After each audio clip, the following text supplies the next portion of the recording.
Madame, Messieurs, bonsoir et bienvenue à votre émission Prolongation. Aujourd'hui, nous parlerons du football local, les huitièmes de finale de la Coupe du Faso et la candidature au poste de sélectionneur national pour l'équipe A des étalons lancée par la Fédération burkinabé de football. Pour en parler, nous recevons Sié Parfait Traoré, il est journaliste. Bonsoir Sié Parfait et bienvenue. Bonsoir, c'est un plaisir d'être là. Merci d'avoir accepté notre invitation. Merci. Alors, pour les huitièmes de finale, les affiches sont désormais prêtes. Salim FC rencontre le Majestic, RCK sera face aux Cascades, la SFB sera face au RCB, le CFEB face à l'AS Douane, la SEC de Koudougou va défier les champions en titre, le Raimo, et l'ASFA Yenenga sera face à l'EFO, le Real du Faso qui va défier l'USFA et l'AS Baska qui défiera le Vitesse FC. Alors, ce sont les affiches des huitièmes de finale de la Coupe du Faso. Alors, vous avez vu cette affiche. Comment trouvez-vous déjà les affiches des huitièmes de finale? Ok, merci. Et moi, je trouve que déjà en huitième de finale de cette Coupe du Faso, nous avons déjà des affiches très relevées. Il y aura vraiment des matchs de haut niveau où des grosses équipes vont devoir rentrer à la maison. Donc, dans l'ensemble, je sais que ce sera vraiment des huitièmes de finale âprement disputés. Alors déjà, on voit qu'il y a des équipes de divers horizons qui sont déjà là. Oui. Et il y a des équipes de D2, de D1, de D3. Oui. Déjà, comment trouvez-vous la présence de ces équipes-là? Ok, je trouve que ce sont des équipes qui travaillent assez. C'est la Coupe du Faso qui leur permet de s'exprimer. Et on voit que quand même, c'est pas un hasard s'ils sont là. Voilà. Quand je prends l'équipe de Salim FC qui joue en 2-3, aujourd'hui, ça montre qu'il y a de la matière au niveau de leur effectif. C'est aussi le même qu'avec l'AS Baska qui est aussi présente. Il y a l'ASEC de Koudougou qui est un club mythique de 2-2 à Koudougou qui représente toute une région. Donc, elle va aussi batailler fort pour faire un beau parcours lors de cette Coupe du Faso. Les Raimo FC d'ailleurs qui sera face à la SEC de Koudougou. Deux équipes que vous connaissez bien. Alors, quelle analyse faites-vous de ces équipes-là déjà? Ok, alors ça sera un match quand même assez disputé, surtout que la SEC reçoit à domicile. Et pour la petite expérience, quand vous partez à Koudougou pour jouer vraiment, il faut être prêt à tous les niveaux. C'est vrai que la Raimo est dans une forme olympique cette saison, elle est première en Ligue 1, mais c'est une coupe, hein? C'est un match à élimination directe. Donc attention à la Raimo parce que à Koudougou vraiment on peut mordre la poussière comme on le dit souvent. On voit qu'en 2-2, la secte Koudougou aussi s'illustre. Oui. Voilà, et ils peuvent revenir à n'importe quel moment en D1. Et voilà, c'est une équipe en pleine forme, si je peux le dire. Est-ce que cette équipe-là, aujourd'hui, peut se taper la poitrine pour dire que voilà, ils sont en mission et que voilà, ils peuvent quand même réussir cette mission-là, d'écarter les champions en titre et peut-être de s'illustrer en Coupe du Faso, surtout qu'ils ne sont pas en D1. Est-ce qu'ils peuvent le faire? Oui, je pense qu'ils peuvent le faire. Hein. Voilà. Vous savez, la SEC de Koudougou est une équipe qui n'a pas encore digéré sa descente en deuxième division. Voilà. Quand vous partez à Koudougou, vous discutez avec les supporters, jusqu'à présent, la déception est toujours là. Donc la Coupe du Faso est aujourd'hui un tremplin pour encore s'exprimer. Voilà. Et vraiment écarter les champions en titre, ça va faire sensation dans ce Faso Foot-là. Alors, parlons des équipes de 2-2. Voilà, on voit l'AS Baska aussi qui est là. Oui. Alors, ces équipes-là, que représentent d'ailleurs ces équipes-là en Coupe du Faso? Alors, pour moi, ce sont des équipes qui travaillent assez, qui font des entraînements. Et la Coupe du Faso est un moyen pour eux de s'exprimer. Voilà, la Coupe du Faso leur permet d'avoir une compétition majeure à jouer. Donc, c'est des équipes qui n'ont rien à perdre. Voilà, la plupart du temps, quand vous allez voir, c'est des équipes qui n'ont rien à perdre, qui n'ont pas forcément ça dans leur objectif, la Coupe du Faso. Voilà, donc, elles jouent avec à tête reposée et elles peuvent créer des difficultés. Elles arrivent même à créer des difficultés vraiment à des équipes de Ligue 1 qui sont quand même assez bien classées. Alors, parlant de Salim FC, une équipe que vous connaissez, alors comment trouvez-vous l'équipe de Salim? Oui, c'est une équipe également assez jeune, qui a des jeunes joueurs, qui a des ambitions. Et elle est présente en Coupe du Faso déjà en huitième de finale, mais elle va se dire seulement il faut continuer. Ils vont prendre match par match. Voilà, donc elle affronte Majestic, c'est ça? Oui. Majestic, donc Majestic est une équipe assez reconnue dans les championnats nationaux. Voilà, maintenant elle va jouer son Vatou, hein, elle va jouer son Vatou, la tête posée. Et si Majestic n'est pas concentré seulement, je pense que ça pourrait faire vraiment des dégâts. Salim FC pourrait faire des dégâts. Alors, on sait que le football académique aussi, voilà, à un niveau vraiment élevé. On sait bien que ces équipes comme le Raimo, le Majestic, les Real di Faso sont des équipes qui quand même avancent sans crainte. Alors, est-ce que le Majestic des Saponais face au Salim FC, est-ce que c'est une grâce pour le Majestic? Oui, bien sûr. Majestic peut se dire quand même, il y avait aussi assez d'adversaires élevés. Elle tombe sur Salim FC. Donc, elle peut se dire qu'elle est tombée sur un morceau gras, comme on peut le dire. Voilà, mais on est en football. Et en football, la vérité d'aujourd'hui n'est pas celle de demain. Donc, c'est vrai que Majestic, c'est une académie de football. Ça travaille bien à l'intérieur. Voilà, mais c'est comme je l'ai dit, il faut prendre le match au sérieux, aborder le match comme les autres matchs. Là, aborder le match comme celui d'un huitième de finale de Coupe du Faso, où le niveau est assez élevé. Et dans ces affiches aussi, il y a ces derbies que nous n'allons pas quand même passer sans parler. Les derbies au niveau de l'Ouest, la SFB qui croise les RCB, des équipes aussi que vous avez quand même vous avez eu à côtoyer un peu. Parlez-nous de ces équipes-là d'abord et quelle sera quand même l'intensité de ce match-là? Vraiment, c'est le derby bourgolais en huitième de finale de la Coupe du Faso. On ne pouvait pas rêver mieux. Même si d'aucuns diront que c'est dommage qu'une équipe va devoir rentrer à la maison si tôt. Voilà, mais je pense que quand même, c'est deux équipes historiques de la ville de Bourg-du-Lasso et du championnat national. Et parlant de ce match en huitième de finale de la Coupe du Faso, vraiment, ça sera un match vraiment très élevé. Voilà. Et cette saison, quand on remarque, la SFB fait quand même une bonne partie de saison. Voilà, c'est le SCB qui est plutôt... ils sont en bas du tableau. En bas du tableau, ils connaissent beaucoup de difficultés cette saison. Voilà, mais ça pourrait être également, la Coupe du Faso peut être un moyen pour eux aussi d'améliorer leur saison, les statistiques de leur saison. Donc, et un début bourrelais, tant qu'on ne siffle pas la fin, vraiment, c'est difficile de prédire quelque chose. Voilà, même si les équipes sont un peu distancées, il y a un écart considérable les deux équipes cette saison, mais ça reste toujours un derby. Voilà, et un derby, vraiment, c'est très difficile vraiment de prédire quelque chose. On voit que le RCB est carrément au niveau de la zone de relégation. Oui. Est-ce que, vu que cette équipe est menacée, ils pourront donner tout pour valider du côté de la Coupe du Faso? Tout à fait, c'est comme vous l'avez dit. Et le RCB connaît une saison très difficile. Et la Coupe du Faso, c'est une équipe aussi qui est très expérimentée en Coupe du Faso. Donc, elle pourrait quand même se servir de la Coupe du Faso pour améliorer sa saison, pour quand même faire plaisir à ses supporters en allant le plus loin possible dans cette compétition. Et elle est une habituée, elle a remporté plusieurs Coupes du Faso à son actif. Donc, c'est un moyen pour elle quand même de sauver sa saison. Du côté de Ouagadougou, dans le Kadiogo, on voit que l'Asfa Yenega croise l'EFO. Oui. Comment voyez-vous cette affrontation également? Alors là, c'est vraiment le saumon, mais on peut le dire. C'est un Fasico, le Fasico burkinabé en huitième de finale de Coupe du Faso. Et là aussi, ça sera vraiment un match très élevé, très relevé. On a d'un côté l'Asfa Yenega qui est dans une bonne dynamique, on peut le dire, malgré qu'elle a récemment perdu. Mais en championnat, elle fait quand même une bonne saison. Il y a l'EFO, qui est la reine des stades, la tenante et la championne des Coupes du Faso, on peut le dire. Et je sais que l'EFO va tout donner vraiment pour pouvoir aller loin dans cette compétition. Alors, vu que sa saison est très difficile, alors c'est la Coupe du Faso vraiment qui sera sa priorité pour moi.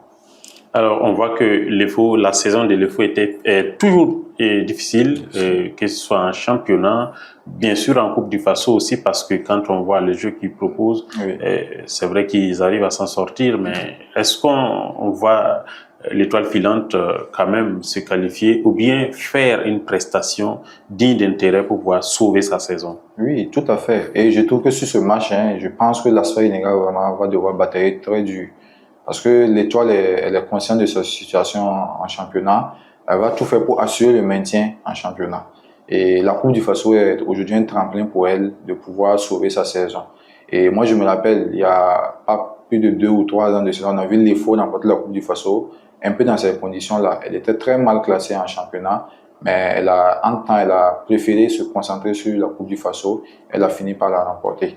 Donc, elle est la détentrice de Coupe du Faso. Donc, elle connaît quand même, elle a l'expérience de cette compétition. Donc, je pense que quand même, elle va tout faire pour pouvoir écarter l'Asfa Enega, surtout que c'est son rival. Parlant toujours de l'EFO, on voit que la saison est totalement menacée. Oui. Qu'est-ce qui arrive à cette grande équipe ouagalaise que tout le monde avait quand même voilà, soutenu, tout le monde avait envie de voir jouer. Et voilà, on sent que cette fois-ci, l'EFO est en train de chuter énormément.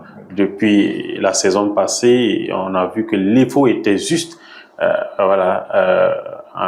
en relégation, Oui. et voilà, ils ont pu sauver leur saison. Oui. Et cette année aussi, ça descend. Qu'est-ce qui arrive à l'IFO? Bon, pour moi, c'est sûrement un problème interne. C'est un problème interne. Il y a eu des recrutements qui ont été faits. Il y a eu beaucoup de jeunes joueurs qui sont arrivés cette saison. Peut-être, je dis bien peut-être, la mayonnaise n'a pas encore pris. Voilà, au niveau de l'encadrement technique également, il se pourrait que quand même il y a un manque de coordination, voilà, dans l'ensemble. Et on a vu en début de saison un coach marocain qui était là, Rachid Gafleroui, qui a tenté quand même d'apporter une nouvelle dynamique, mais ça n'a pas donné. Et après, actuellement, on a assisté au retour de Boulema Kabouré à l'IFO, qui a quand même remporté ses 2 premiers matchs et qui a fait un nul dernièrement. Voilà. Donc, je me dis, le problème est interne. Voilà. Il y a de jeunes joueurs qui sont arrivés, combinés avec des joueurs expérimentés. La mayonnaise n'a pas encore pris. Et ensuite, il y a aussi le manque d'expérience de l'équipe même, en général. Donc, tous ces aspects-là peuvent faire que, quand même, ça peut ralentir leur saison. Voilà. Mais dans l'ensemble, je pense qu'avec l'arrivée du nouveau coach, il y a un nouveau état d'esprit qui est là. Et je me dis quand même que ça pourrait aller. Déjà, ils ont 2 victoires et un nul. Donc, je pense qu'ils ont enclenché quand même la remontée. Est-ce qu'on pense que ce coach-là pourra changer les choses, étant donné que vraiment c'était une chute libre que tout le monde voyait? Oui, pour moi, oui. Je pense que Boulema Kabouré, c'est l'homme de la maison. Rappelez-vous, il a remporté la Coupe du Faso même avec les Faux. Voilà, donc je pense que s'il y a quelqu'un aujourd'hui qui peut redresser cette équipe de l'Étoile filante, c'est bien Boulema Kabouré. Alors, toutes ces rencontres de la Coupe du Faso, les 8e de finale de la Coupe du Faso, doivent se jouer le jeudi 12. Oui. Alors, quels sont vos favoris et qui sont peut-être ceux-là que vous voyez surprendre les grosses équipes?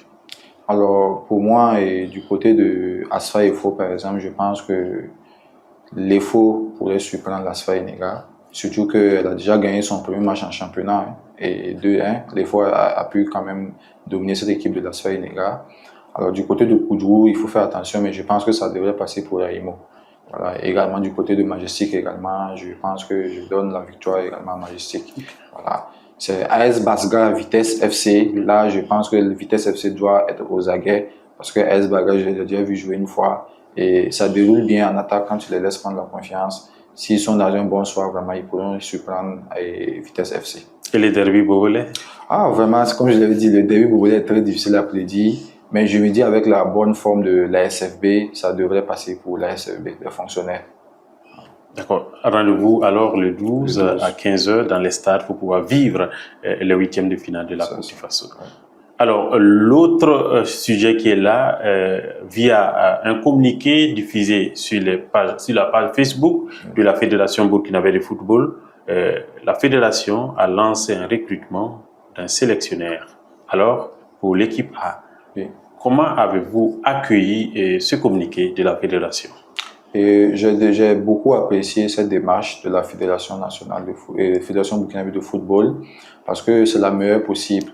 Voilà, lancer un appel à candidature et définir des critères clés, des critères bien élaborés et le profil recherché, on le connaît tous. Donc, quitte aux candidats maintenant de soumettre leur dossier et ensuite une présélection se fera après une sélection et suivi d'un entretien avec les présélectionnés. Et ensuite, on aura un sélectionneur. Je pense que c'est la meilleure démarche possible à faire à l'instant comme ça pour cette équipe des États-là. Alors, on a vu que Brahma Traoré a été licencié et il y a quand même longtemps. Est-ce que vous voyez que ces communiqués a tardé? Est-ce que ça a tardé? Oui, on peut se le dire. Quand on sait qu'il y a les prochaines échéances en mars, moi, j'aurais aimé que le communiqué vienne un peu plus tôt pour qu'on ait le sélectionneur national plus vite, ce qui va lui permettre quand même d'avoir un minimum de temps pour préparer déjà les prochaines éliminatoires de la CAN à venir. Et donc, j'aurais aimé vraiment que le communiqué vienne assez plus tôt que cela, voilà, pour que le processus de recrutement se fasse assez vite. Alors, on voit qu'il y a beaucoup de noms qui peuvent sortir. Oui. Sur le plan national, on connaît beaucoup d'entraîneurs, beaucoup de têtes qui peuvent revenir. Oui. Alors, quel est votre type d'entraîneur d'abord? Alors, pour moi, vraiment, pour cette équipe des étalons, pour un sélectionneur, moi, je dirais qu'il faut vraiment 3 critères clés pour notre sélectionneur national. Le premier critère va concerner la rigueur. Il nous faut un entraîneur rigoureux qui a des principes clairs, qui peut faire adhérer les joueurs à ces principes. Instaurer des règles claires au sein de la sélection nationale. Parce que vous reconnaissez moi qu'une équipe de football sans règles, voilà, sans critères, vraiment, c'est très difficile pour elle d'évoluer dans la cohésion. Voilà. Et le deuxième critère pour moi, il faut un entraîneur qui a un projet de jeu. Et quand vous lisez même le communiqué de la fédération, au niveau du profil, ils ont bien spécifié cela. Un entraîneur qui a un projet de jeu avec un encadrement technique. Donc, il faut vraiment un entraîneur qui a une tactique, qui a un projet de jeu de longue durée. Parce que quand vous regardez cette équipe des étalons, il y a longtemps vraiment, c'est difficile aujourd'hui pour un supporter de définir clairement le style de jeu des étalons. Là, on a eu depuis la CAN en Côte d'Ivoire avec Hubert Velud, ensuite avec Brahima Traoré, on a eu du mal vraiment à reconnaître le style de jeu des étalons.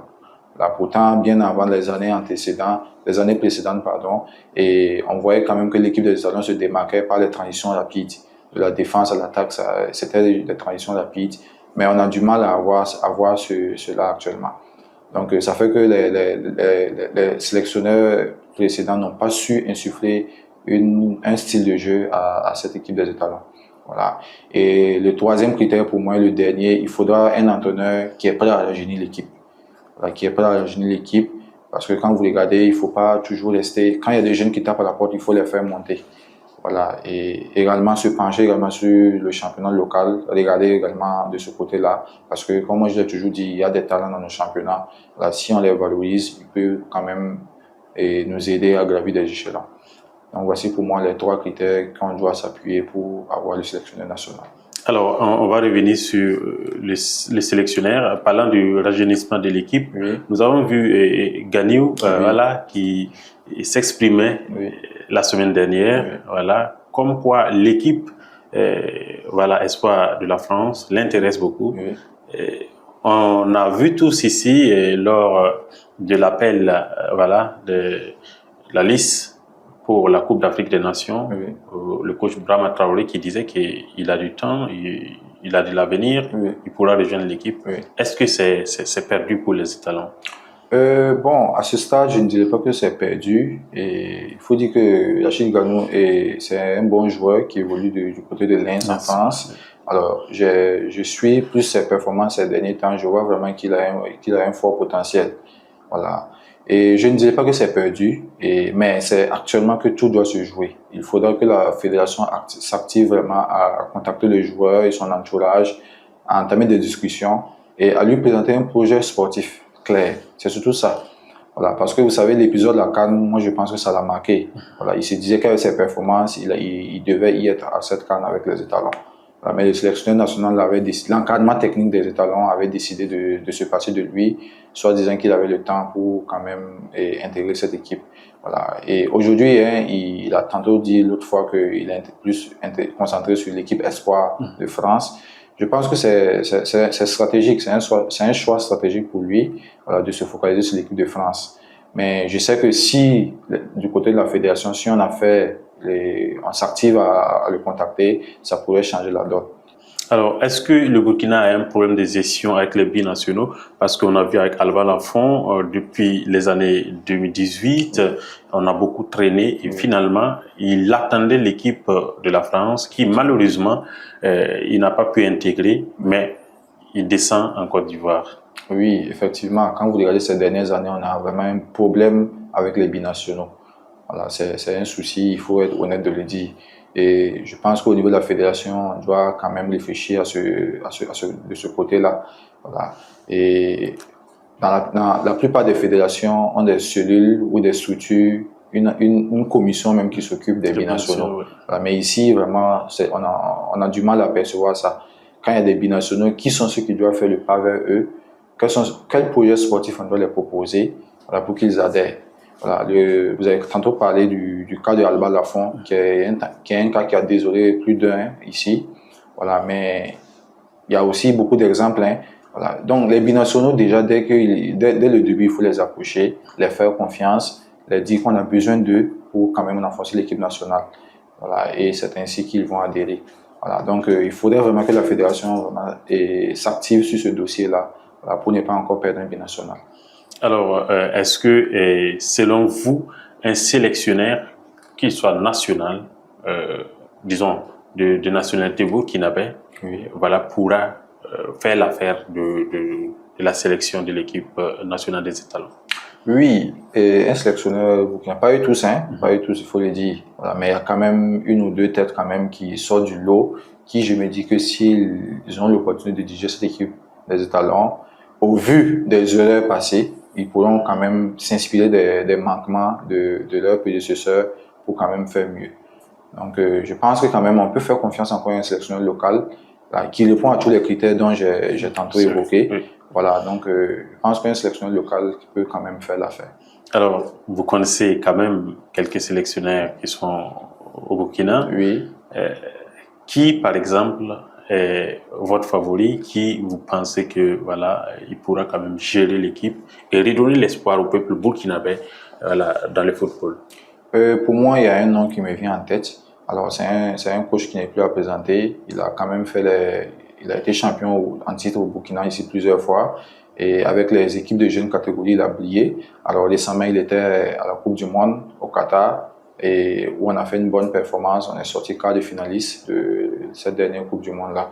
Donc, je pense que le coach des étalons U17 quand même, Oscar Barrow, là, est aujourd'hui pour moi le choix favori quand même, voilà, qui peut vraiment conduire cette équipe-là à un certain niveau. On l'a effectivement vu après la Coupe du Monde U17. Il a voilà, participé à une compétition Oui. où voilà, les étalons U17 ont terminé deuxième. Oui. Alors, je pense que, selon vous, est-ce que voilà, Oscar pourra réunir les critères d'ailleurs dont vous parlez tout de suite? Oui, tout à fait. Je pense que Oscar Barrow est l'homme aujourd'hui qui peut incarner cette nouvelle vision des étalons. Alors, je l'ai tantôt dit, il travaille beaucoup avec les jeunes. Voilà. Et je me dis quand même, s'il est à la tête aujourd'hui de la sélection A, il a un certain vécu avec les jeunes, il connaît le potentiel de certains jeunes. Donc, il ne va pas hésiter à faire venir un jeune s'il le mérite. Voilà. Donc, c'est un peu ça. Voilà, donc ensuite, il connaît aussi le championnat burkinabé. Donc, il y a certains joueurs qu'il connaît et c'est un local, il va aussi suivre de près le championnat pour détecter tous les joueurs qui peuvent l'aider dans le processus. Donc, je pense que Oscar Barrow, et aussi les rigoureux, hein, on a vu à la dernière CAN où il avait confisqué le téléphone d'un joueur, Lukman Tapsoba, voilà, pour lui permettre d'être concentré. Donc, ça veut dire qu'il a aussi cette rigueur-là dans son travail. Donc, je pense que c'est un coach quand même.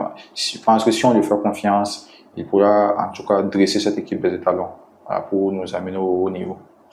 Alors, est-ce que vous voyez un vieux blanc, entre griffes, voilà, gérer cette équipe-là des étalons et pour pouvoir faire quand même l'affaire?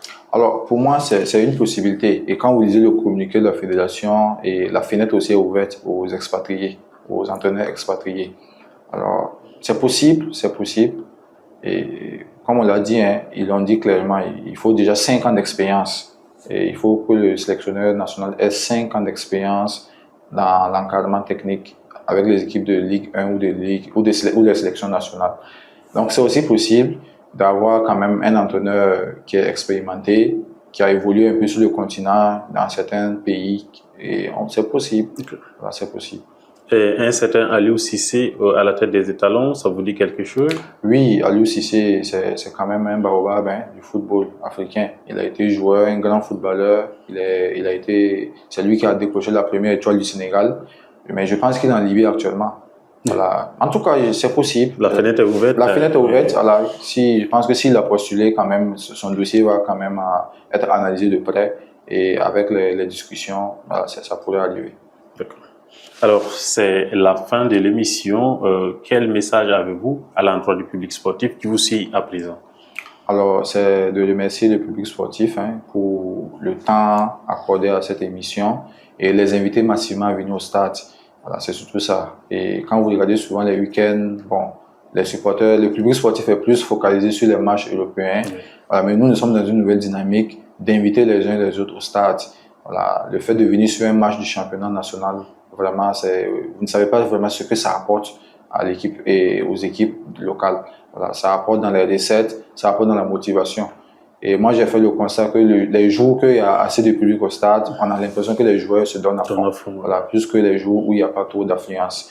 Donc, c'est d'inviter le public sportif vraiment à soutenir les équipes locales parce que c'est par là vraiment que notre football pourrait évoluer assez. Si on veut avoir quand même, on veut être comme des pays comme le Sénégal aujourd'hui qui rayonnent sur le toit de l'Afrique, ça commence à valoriser les championnats locaux. Alors, merci beaucoup, Sié Parfait Traoré, d'être passé à Fadima Web TV. Merci à vous. Merci. Madame, Messieurs, c'est la fin de ce nouveau numéro de votre émission Prolongation. Merci de nous avoir suivis. Très bonne suite du programme et très bon début de semaine à vous.